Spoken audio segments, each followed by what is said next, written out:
it was just very interesting to see that drugs and alcohol don't care how many touchdowns you scored, how many stats you have, and how many championships you've won or trophies you've won. It affects him the same way it affects everybody else. I didn't know that he had those type of problems, and I thought that was very interesting and somewhat emotional as well when he talked about his family, his kids specifically. The one thing that changed Earl's life today was his kids told him that he had to change his lifestyle. How bad had it become? How much had you been using pills and alcohol? I think I wouldn't want to say it was a 12-pack of Budweiser every day. But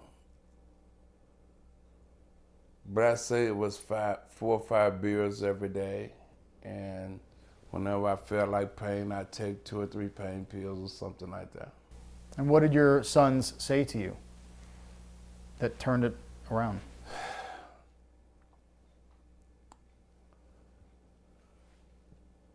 It was like, hey, Dad, look here, we got to talk to you.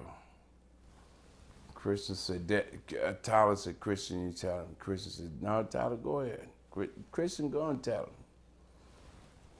So I said, yeah, what you want? What you talking about? I mean, what's going on with you? You had no idea? No, I thought they was going to be talking about they was getting married or pregnancy. They're going to have a girl. What's going on with y'all? You know, I had no idea they even knew.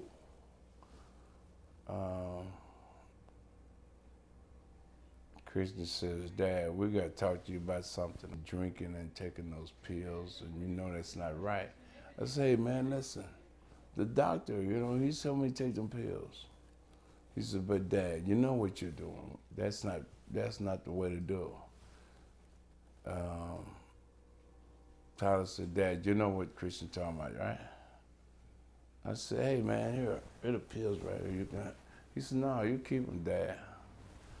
Says, but Monday morning, we got this place that you gonna go. I said, who, me? They said, oh, yeah. I said, oh, like hell. So no, Dad, you're gonna go because we gotta get this stopped because this is not what we want.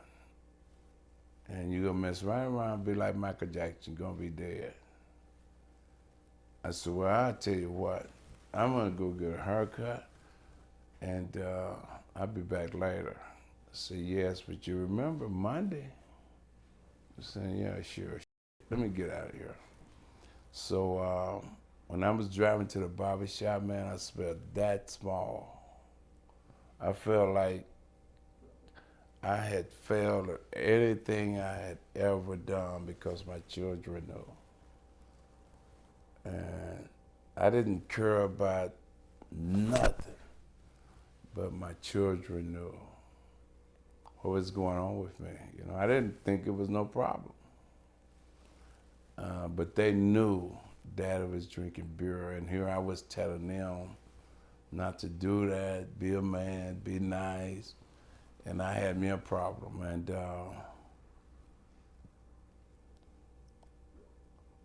when I looked at myself in the mirror going to the barber shop in the rearview mirror, I said, man, I can't believe I did that. I don't stand for nothing.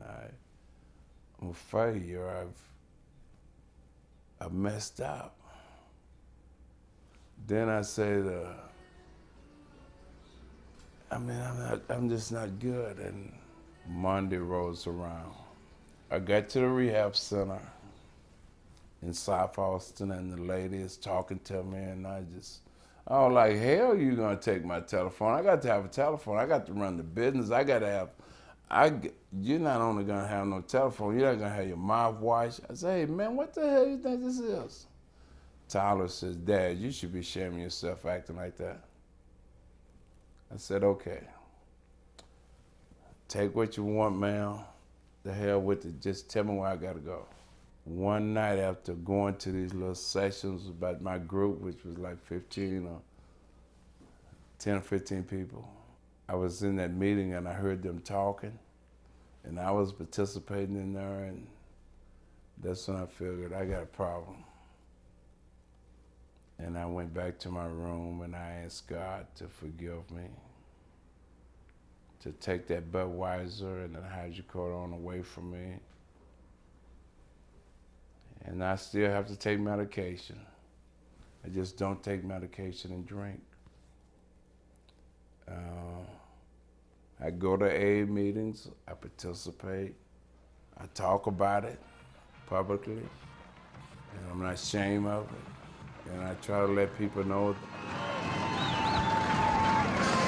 When you made that decision to change your life around, when was the next time you saw Christian and Tyler? About 2 days later, and they're coming to the rehab place to visit me, right?